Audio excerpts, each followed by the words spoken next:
সুপ্রিয় দর্শক শ্রোতা আসসালামু আলাইকুম। চলে আসলাম আজ নতুন একটি ভিডিও নিয়ে।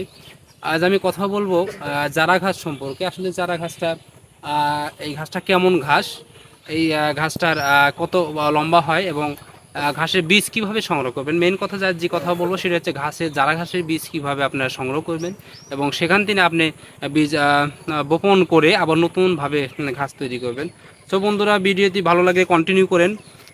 তো আমি দেখাচ্ছি যে এটা জারা ঘাস, এবং জানেন জারা ঘাস কিন্তু অনেক লম্বা হয়, অনেক লম্বা হয়। আর এগুলো বীজ সংগ্রহ করতে হলে আপনাকে কমপক্ষে 5 মাস, 4.5 থেকে 5 মাস কিন্তু আপনাকে এগুলো রাখতে হবে।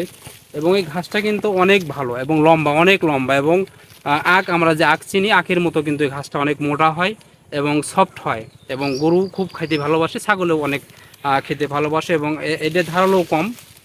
এগুলো ধারালোও খুবই কম, একদম সফট এই যে।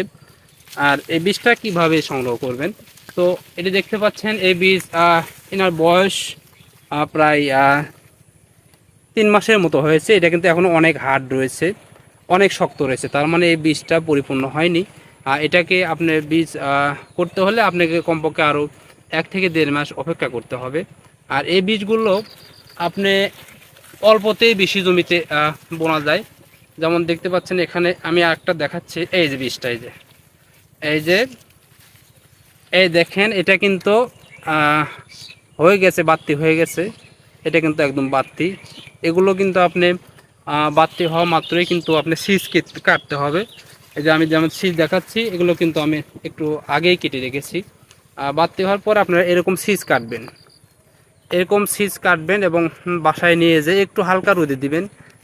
রোদ্রে দিয়ে দেখতে পাবেন যে একা একাই ঝরে যাবে। এই যে এটা যদি এরকম করেন, একা একাই কিন্তু ঝরে যাচ্ছে, আপনাকে কষ্ট করতে হচ্ছে না, তার মানে পুরোটাই বাড়তি হচ্ছে। আর এখান থেকে আপনারা বীজ এই যে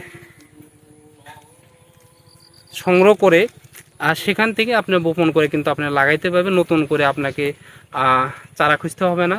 আপনি চাইলে আপনারা যারা বীজ সংগ্রহ করবেন অবশ্যই এগুলো একটু বাড়তি করে নিতে হবে। না বাড়তি করে নিয়েই কিন্তু বীজ সংগ্রহ করেন, এবং এই বীজটা দীর্ঘ সময় ঘরে রাখতে পারবেন। 1 থেকে 2 বছর পরেও কিন্তু এই বীজ বপন করলে সেখান থেকে আবার নতুনভাবে চারা ঘাস করতে পারবেন। তো বন্ধুরা, সাথে থাকার জন্য ধন্যবাদ। আর নিত্য নতুন ভিডিও দেখার জন্য অবশ্যই আমার চ্যানেলটি সাবস্ক্রাইব করবেন। আজ এই পর্যন্ত, সবাইকে আন্তরিক শুভেচ্ছা অভিনন্দন।